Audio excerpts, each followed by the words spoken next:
Ekosistem bagi kendaraan berbahan bakar hidrogen mulai dipersiapkan di Indonesia. Pemerintah pun menyebut teknologi kendaraan ini akan segera hadir dalam waktu dekat untuk memberikan ruang bagi sejumlah teknologi kendaraan ramah lingkungan sebagai komitmen dari pengurangan emisi tahun 2030.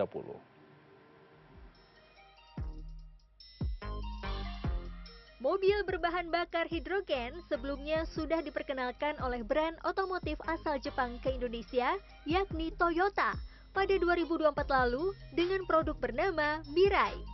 Teknologi hidrogen yang digunakan oleh mobil ini bernama Fuel Cell Electric Vehicle atau FCEV. Teknologi FCEV menggabungkan antara gas hidrogen dengan oksigen di dalam sel ruang bakar yang bisa menciptakan energi listrik untuk kemudian berfungsi menggerakkan dinamo atau motor listrik dalam menjalankan mobil dengan kecepatan maksimal mencapai 175 km per jam. Adapun output sisa dari pembakaran yang dihasilkan hanya berupa uap air tanpa emisi, yang berarti ramah lingkungan. Disampaikan oleh Kepala Pusat Industri Hijau Kementerian Perindustrian, Apit Priyanugraha, saat ditemui dalam agenda Carbon Neutrality Mobility Event yang diselenggarakan di IIMS 2025 menyebutkan, ekosistem dan produk kendaraan hidrogen di Indonesia ditargetkan bisa tersedia sebelum tahun 2030.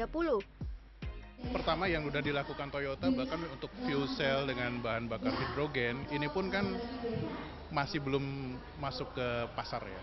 Tapi dalam waktu dekat ini setelah infrastrukturnya sudah kita siapkan gitu. Tadi dapat bocoran juga dari CEO Temin ya, kita akan segera memasarkan. Nah, melihat dari historical dulu BEV itu diintroduce sampai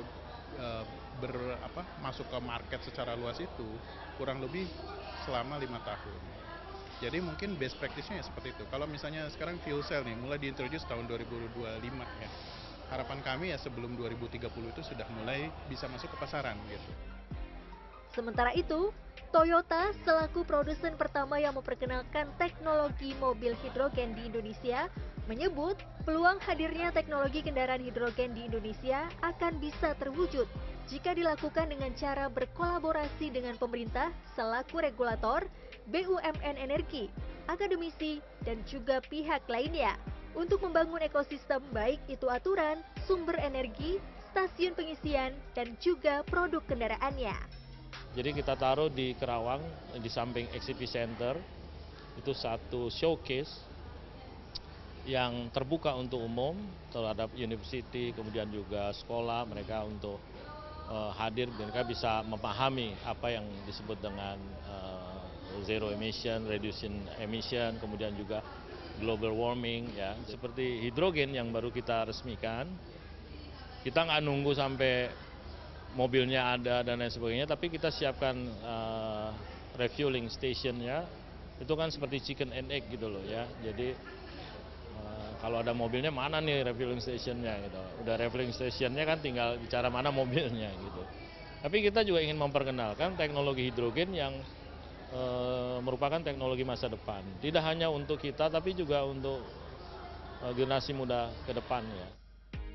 Jika nantinya kendaraan hidrogen sudah bisa dirasakan di Indonesia, durasi waktu pengisian energi yang dilakukan akan terhitung lebih cepat jika dibandingkan dengan pengisian daya baterai mobil listrik, yakni hanya sekitar 5 menit untuk mengisi tangki berkapasitas 3 hingga 5 kg dengan tekanan tinggi. Selain tanpa emisi gas buang, penggunaan hidrogen sebagai bahan bakar kendaraan diklaim bisa turut mengurangi ketergantungan negara dari impor BBM. Tim Liputan CNN Indonesia.